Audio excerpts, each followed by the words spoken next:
invest, it's not so clear. In fact, corporate governance is a great example. In early 90s, a few funds started investing in companies based on corporate governance. Everyone said, why the hell? It's just part of normal management. They generated good returns for the last 13 years, from 1990 to 2003. Enron happened, WorldCom happened, markets priced it in. It took markets about 15 years to learn the importance of corporate governance. And it will probably take another 15 to 20 to learn the importance of, say, extra financial variables, social variables. So we ran this experiment when we first started our fund, and it's an experiment, but with real money. We took all our financial models and ran it in one fund. We took the same financial models and incorporated sustainability onto it and ran it in another fund. Put real money into work, got the results audited, ran it for 2 years. Because I had never seen in my whole academic career, teaching at NYU, Columbia, Wharton, a good study which showed whether these things improve returns or not. Because sometimes the sectors are different, the size is different, risk factor exposures are different. So we wanted to create a control experiment as close to what we could do, and we ran the two funds in parallel. Over the last 2 years, there's some outperformance for the sustainable version. I don't consider this convincing evidence of the fact that sustainability improves returns because it's not long enough. But I view this as convincing evidence that it does not destroy returns, at least at the most conservative manner, and probably the cleanest evidence I have seen, if I can say it myself. So where does all of this leave us? I basically think that you can have lower profits, higher valuations. Shareholders care about value, not profits. A lot of the corporate investor relations departments should focus on duration of profits rather than how they're changing the world. If you can translate how you're changing the world into telling the analyst on Wall Street how this translates into more stable profits, and that you are not Manville Corporation, which went bankrupt in '82 because of asbestos litigation, in spite of being number 181 on the Forbes 500 list. Overnight, that is good for shareholders. You can get a higher value by investing in a company that's going to remain for the next 30 years and not vanish. Massey Energy learned it the hard way, losing about 50% of the shareholder value.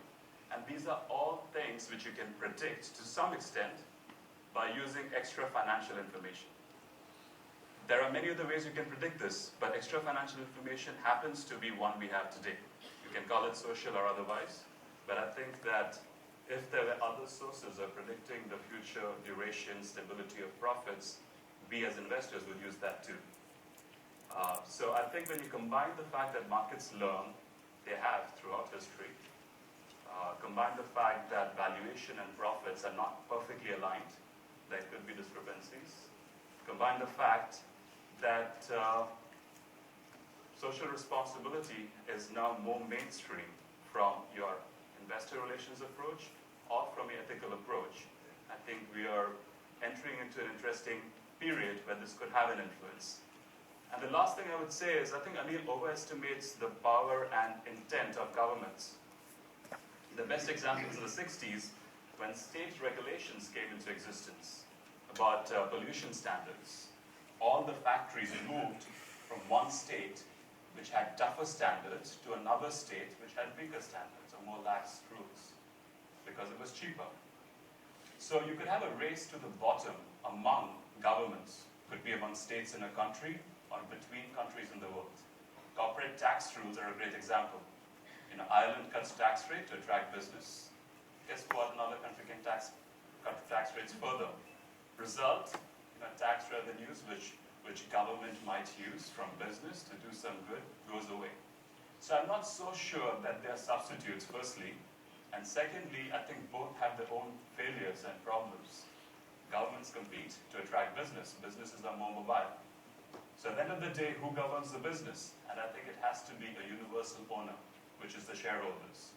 So if shareholders, such as the UNPRI mission, or public pension funds or sovereign wealth funds, who have a broader objective, start pricing in these extra financial variables, managers will cater. I think managers will cater because obviously they care about prices, but they also care about loyal investors. And among this group, you have long-term investors. Now, these are exactly the kind of investors you want as your shareholder base. There's some evidence in finance that when you report a negative quarterly earnings, the shares prices fall lesser when you have long-term investors. So, as a corporate CEO, you have now the freedom of coming up with a longer-term vision, a longer-term plan, and a loyal shareholder base that will help you try it out.